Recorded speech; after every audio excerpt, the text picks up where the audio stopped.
Guys, pregnancy టైంలో అందరికీ cravings వస్తాయి కదా, అట్లని నాకు ములక్కాయ చారు తినాలని క్రేవింగ్ వచ్చింది. ఇంకంతే సంగతులు. నా కాళ్ళు అయితే బెలూన్లు ఉబ్బినట్టు ఉబ్బిపోయినాయి అనమాట మొత్తం.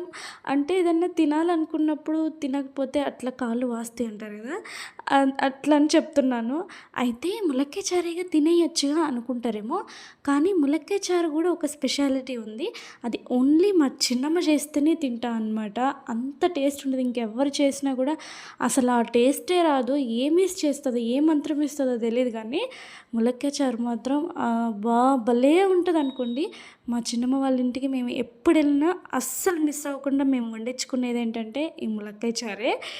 ఇంకా ములక్కాయ చారు తినాలని క్రేవింగ్ అట్లానే ఉండిపోయింది. ఇంకా అలానే డెలివరీ అయిపోయిద్దేమో అనుకున్నా, కానీ కరెక్ట్గా నా డెలివరీ రేపు అవుతుంది అనగా ఈరోజు నైట్కి మా చిన్నమ్మ వండుకొని తీసుకొచ్చిందనమాట.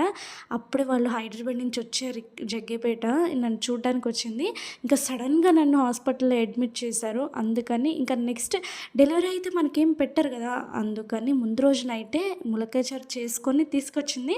ఆ నైట్ మంచిగా తినేసాను అనమాట. అట్లా ఈ ములక్కాయ చారు స్టోరీ. నచ్చితే సబ్స్క్రైబ్ చేసుకోండి. మీలో ఎంతమంది ఇట్లా ప్రెగ్నెన్సీలో తినాలనుకొని లాస్ట్ మూమెంట్లో తిన్నారో కమెంట్ చేయండి.